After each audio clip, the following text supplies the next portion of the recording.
Hey everybody, this is Kim Reads Urantia here, and I'm going to read to you from the Urantia book. But first, Light the Flame by Andrew Harvey. It's pretty late. It's still March 31st for another about 50 minutes, but I need to do this before I go to bed, so I need to do this with you. This one is really short. It's actually by Andrew Harvey, inspired by Mirabai Starr. And Mirabai Starr is, I'm pretty sure she's American. Anyway, she's contemporary. She's a contemporary spiritual leader, retreat director, an author. I think where is she from? I think she's from, maybe she's Australian. I don't know. Where is she from? Oh yeah, she's from New York. She's from New York. Yeah, she's 60 years old right now, so she's out there doing stuff. Very, very cool lady. I have some of her stuff. Very inspired, very compassionate. Yeah. Okay, so this is by Andrew Harvey, inspired by Mirabai Starr. Mary, teach my whole being always to go on saying yes as you did, so I too can give birth to the Prince of Peace. Okay, that's wonderful. Okay, so again, I love when we're bringing out the divine feminine. This brings to mind the question of what if Mary, the mother of Jesus, would have said, no thanks, Angel Gabriel. I don't think I can do that. Right? I don't think I can have your divine child. I'm not up to it, which I find myself saying that, okay, yeah, God, I know you want me to be a better person, but I'm just not up to it. Today I have to confess, there's some people demonstrating out there that I drove by, and it just so happened I didn't like what they were demonstrating for, so I flicked them off. Okay, shouldn't have done that. That's not very divinely inspired. So that's an example of, yeah, I just don't feel up to being my divine self today. But here, this always helped me to say yes, like Mary did. Mary didn't say no. So I can give birth to not just the Prince of Peace, literally not, we can't all be mothers of a Christ child or the Christ child, right? But we can help birth divine energy, potentials, and bring divinely inspired creation into being by our attitude and what we choose. How do we choose to express ourselves? So hopefully we can say yes to the divine energy as it comes. Welcome that. Okay, let's move on here. Let's move on to paper 195 here. We're still on the last section, chapter or part 10. This is kind of long, so I'm going to try to move through it. Hopefully you'll stay with me. Okay, all right, here we go. The future, big subject. Okay. Christianity has indeed done a great service for this world, but what is now most needed is Jesus. The world needs to see Jesus living again on earth in the experience of spirit-born mortals who effectively reveal the Master to all men. Okay, wow. So the world needs to see us living as Jesus lived, and maybe dying as Jesus died. That's a tall order, but I have to say yes. Make me worthy of that, and help me to fulfill that. It is futile to talk about a revival of primitive Christianity. You must go forward from where you find yourselves. Modern culture must become spiritually baptized with a new revelation of Jesus' life and illuminated with a new understanding of his gospel of eternal salvation. And when Jesus becomes thus lifted up, he will draw all men to himself through us, through his disciples, is what I'm feeling on that. Jesus' disciples should be more than conquerors, even overflowing sources of inspiration and enhanced living to all men. Religion is only an exalted humanism until it is made divine by the discovery of the reality of the presence of God in personal experience. The beauty and sublimity, the humanity and divinity, the simplicity and uniqueness of Jesus' life on earth presents such a striking and appealing picture of man saving and God revealing that the theologians and philosophers of all time should be effectively restrained from daring to form creeds or create theological systems of spiritual bondage out of such a transcendental bestowal of God in the form of man.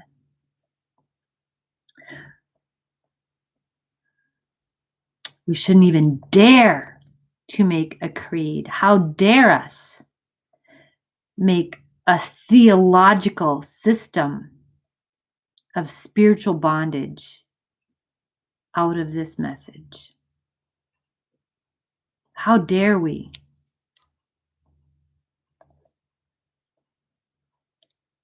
In Jesus, the universe produced a mortal man in whom the spirit of love triumphed over the material handicaps of time and overcame the fact of physical origin. Ever bear in mind, God and men need each other. Wow, so not only do I need God, God needs me, us. They are mutually necessary to the full and final attainment of eternal personality experienced in the divine destiny of universe finality. The kingdom of God is within you was probably the greatest pronouncement Jesus ever made, next to the declaration that his Father is a living and loving spirit.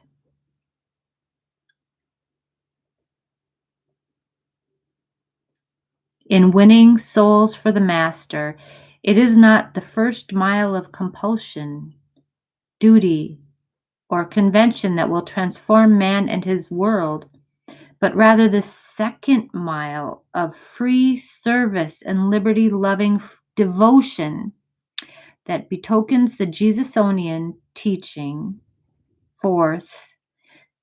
Okay, wait a minute. Do that again. But rather the second mile of free service and liberty-loving devotion that betokens the Jesusonian reaching forth to grasp his brother in love and sweep him on under spiritual guidance toward the higher and divine goal of mortal existence.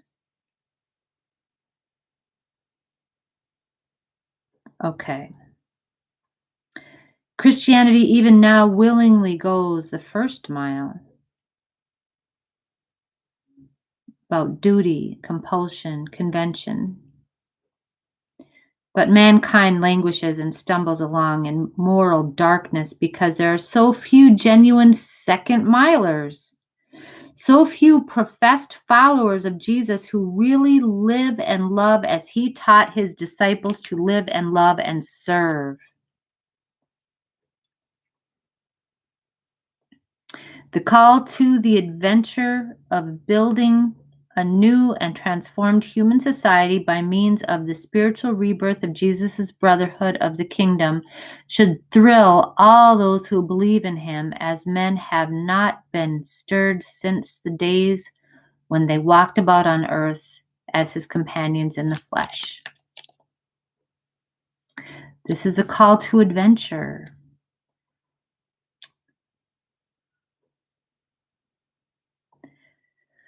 It's thrilling. We thrill everybody who believes in him. So we have to build a new and transformed human society. No social system or political regime which denies the reality of God can contribute in any constructive and lasting manner to the advancement of human civilization. That's a pretty strong statement, considering all the atheists out there, the communists. Okay. But Christianity, as it is subdivided and secularized today, presents the greatest single obstacle to its further advancement. Especially is this true concerning the Orient. Okay, Christianity is the greatest obstacle to its own further advancement. And in the Orient, that's true. So Christianity, Oriental Christianity, is worse off than Christianity is here. Who'd have thought? I don't know. Ecclesiasticism is at once and forever incompatible with that living faith, growing spirit, and first-hand experience of the faith comrades of Jesus and the brotherhood of man in the spiritual association of the kingdom of heaven. Ecclesiasticism is incompatible. When we talk about ecclesiasticism, what does that mean exactly besides just churchiness? I'm going to look that up. I know.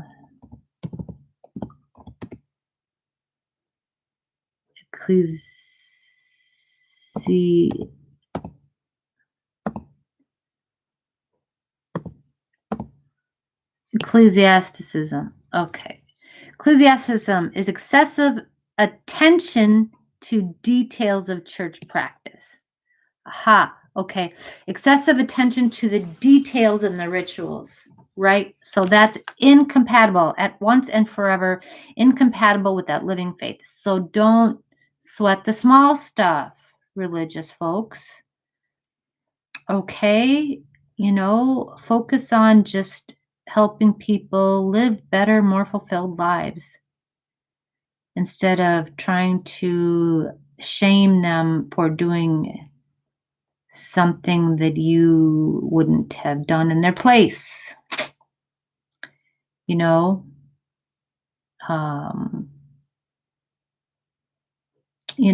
Everybody comes from a different place. Okay.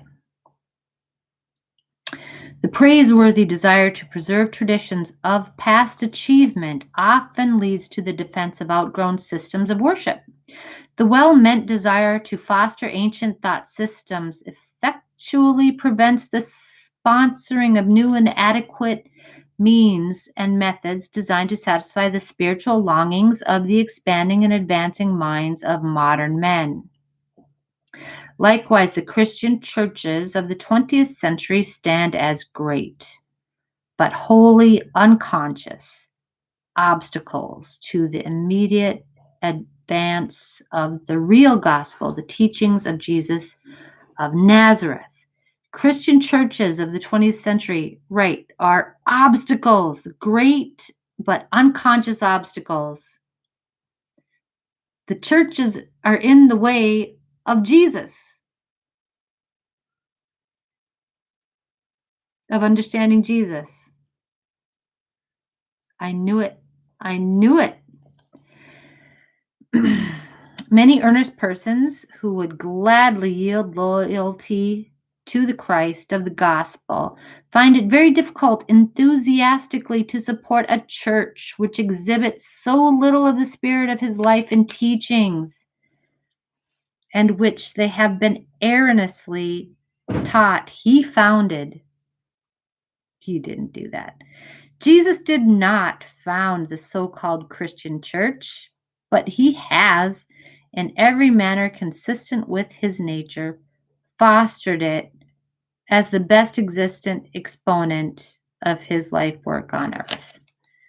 Right. So it's still in its own way. It's still kind of our best shot, but it needs reform, really, I guess.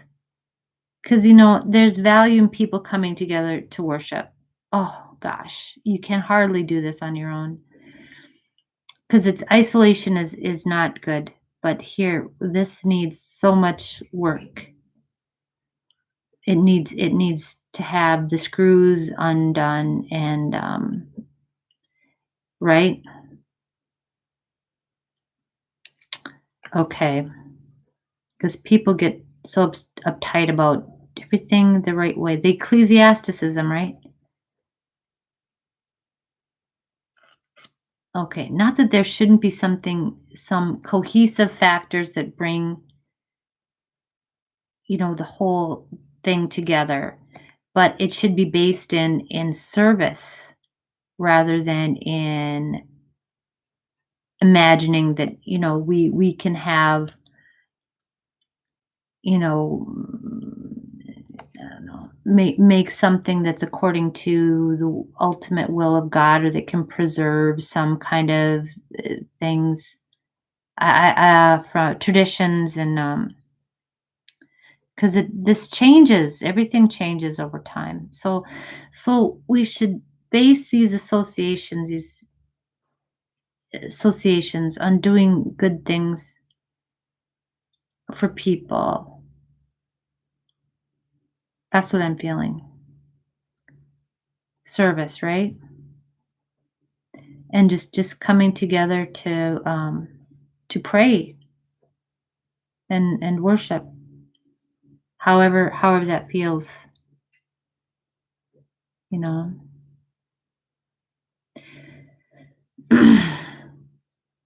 If the Christian church would only dare to espouse the master's program, thousands of apparently indifferent youths would rush forward to enlist in such a spiritual undertaking, and they would not hesitate to go all the way through with this great adventure.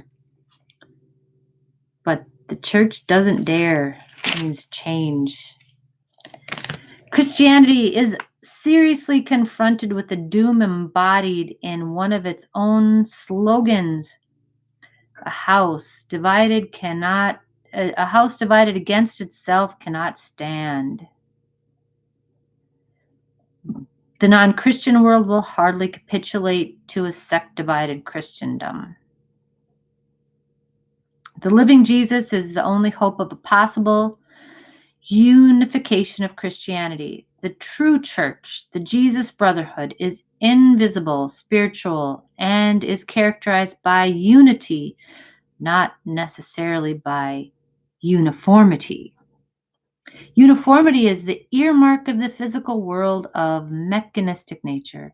Spiritual unity is the fruit of faith union with the living Jesus. The visible church should refuse longer to handicap the progress of the invisible and spiritual brotherhood of the kingdom of God. Let me see that again. The visible church should refuse longer to handicap the progress, should no longer handicap the progress of the invisible spiritual brotherhood. Right. Right. Spiritual unity is the fruit of faith of union. Fruit of Faith Union. Okay. And this brotherhood is destined to become a living organism in contrast to an institutionalized social organization. A living organism, right? It may well utilize such social organizations, but it must not be supplanted by them. A living organism. Okay, that's awesome. But the Christianity of even the 20th century must not be despised. It is the product of the combined moral genius of the God-knowing men of many races during many ages, and it has truly been one of the greatest powers for good on earth, and therefore no man should lightly regard it, notwithstanding its inherent and acquired defects. There you go. Christianity still contrives to move the minds of reflective men with mighty moral emotions. There you go. Don't throw out the baby with the bathwater, right? But there is no excuse for the involvement of the church in commerce and politics. Yep. Totally. Such unholy alliances are a flagrant betrayal of the master. And the genuine lovers of truth will be slow to forget that this powerful institutionalized church has often dared to smother newborn faith and persecute truth bearers who chance to appear in unorthodox raiment. Yep.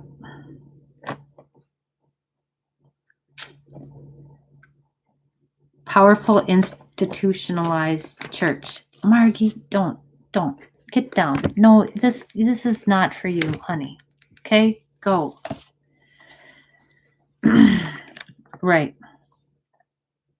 Okay, so down with the powerful institutionalized church, right? That smothers newborn faith. We don't want to do that. So we sympathize with people who don't like churchiness, right? It is all too true that such a church would not have survived unless there had been men in the world who preferred such a style of worship. Many spiritually indolent souls crave an ancient and authoritative religion of ritual and sacred traditions. That's because you're spiritually indolent. You're lazy. You don't want to think for yourselves. So you want somebody to come and tell you how it is. And you want to imagine that God is going to go fight your battles for you instead of you have to do something about your own problem. Okay? That's the thing. All right.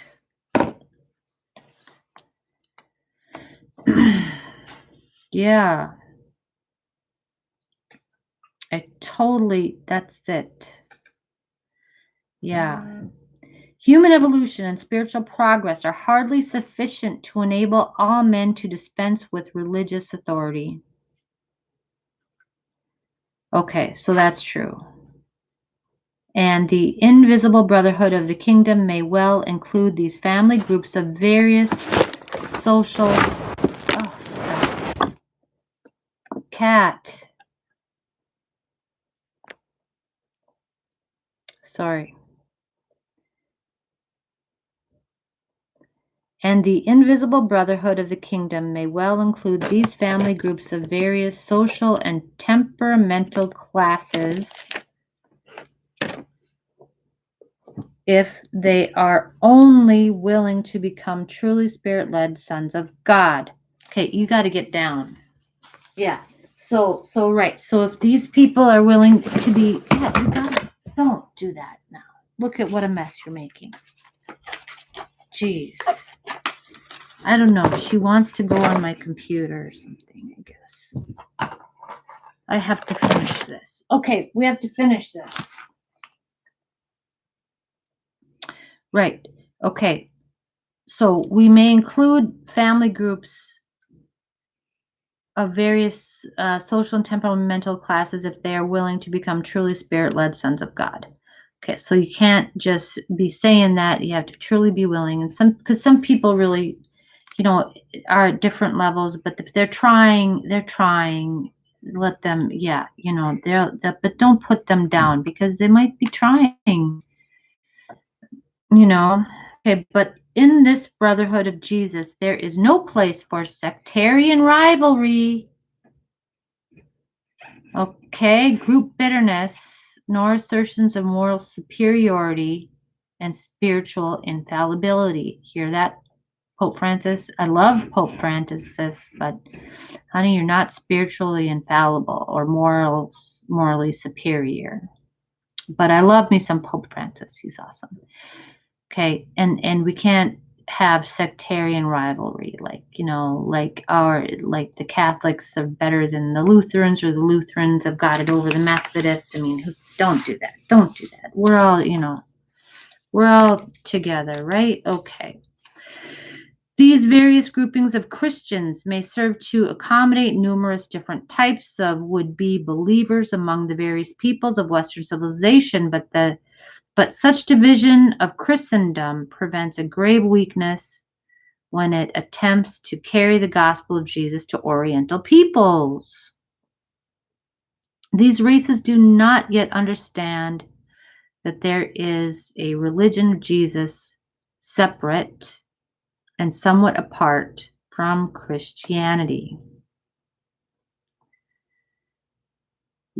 Which has more and more become a religion about Jesus than the religion that Jesus taught, the religion of Jesus.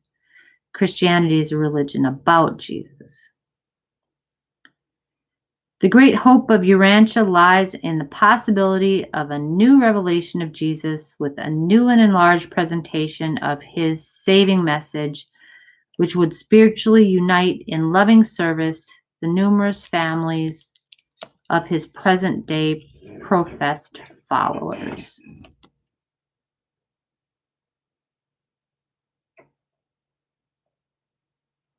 I hope so. That is my great hope.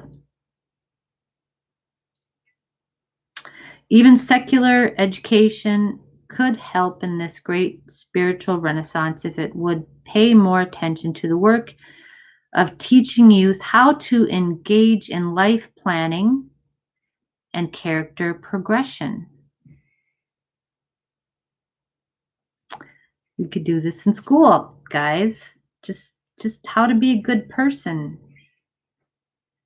But how many parents would be offended by that? We're teaching their kids how to be good people.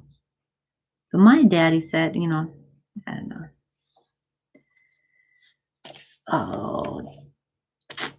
I don't know, character progression.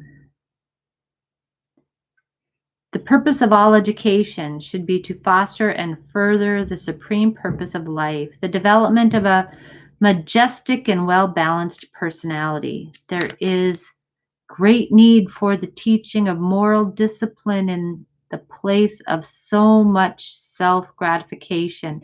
And this in the 30s or 20s, self-gratification. They didn't know the meaning of the word here. Upon such a foundation, religion may contribute its spiritual incentive to the enlargement and enrichment of mortal life. To the enlargement and enrichment of mortal life, even to the security and enhancement of life eternal. So religion keeps paying us even after we have passed into the next life, into eternal life. Christianity is an extemporized religion, and therefore must it operate in low gear. High gear spiritual performances must await the new revelation and the more general acceptance of the real religion of Jesus. Extemporized. What is that? I'm going to look that up.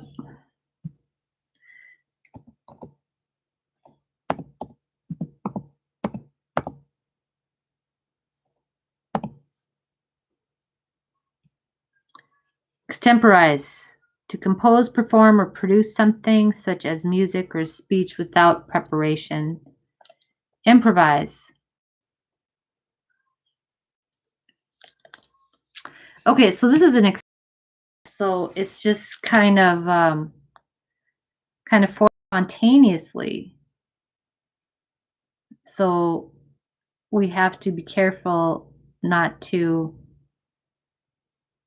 move too fast, or else we're going to screw it up, because it's kind of spontaneous thing. Okay. High gear spiritual performances must await the new revelation and the more general acceptance of the real religion. But Christianity is a mighty religion, seeing that the commonplace disciples of a crucified carpenter set in motion those teachings which conquered the Roman world in 300 years, and then went on to triumph over the barbarians who overthrew Rome. This same Christianity conquered, absorbed, and exalted the whole stream of Hebrew theology and Greek philosophy. And then, when this Christian religion became comatose for more than 1,000 years as a result of an overdose of mysteries and paganism, it resurrected itself and virtually conquered the whole Western world. Christianity contains enough of Jesus' teachings to immortalize it. Okay. If Christianity could only grasp more of Jesus' teachings, it could do so much more in helping modern man to solve his new and increasingly complex problems. Christianity suffers under a great handicap because it has become identified in the minds of all the world as a part of the social system, the industrial life, and the moral standards of Western civilization. And thus has Christianity unwittingly seemed to sponsor a society which staggers under the guilt of tolerating science without idealism, politics without principles, wealth without work, pleasure without restraint, knowledge without character, power without conscience, and industry without morality.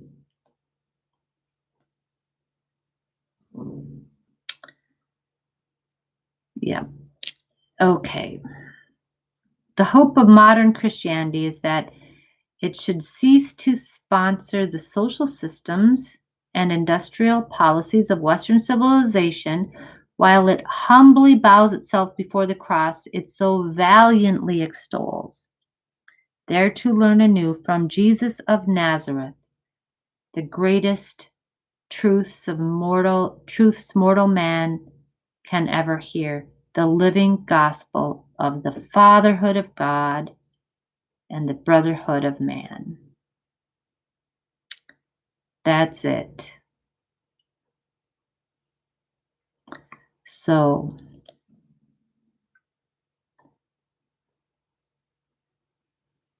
yep. No more tolerating science without idealism, politics without principles, wealth without work, pleasure without restraint, knowledge without character, power without conscience, industry without morality.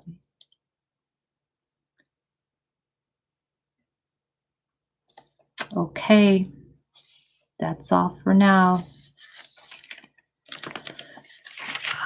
Okay. And next, we'll start the last paper of the book. Thank you for being with me, and for putting up with my cats. They love hate each other. Margot and Vinny. Yeah. But I love both of them. Okay. All right. Good night to everybody. Thank you very much.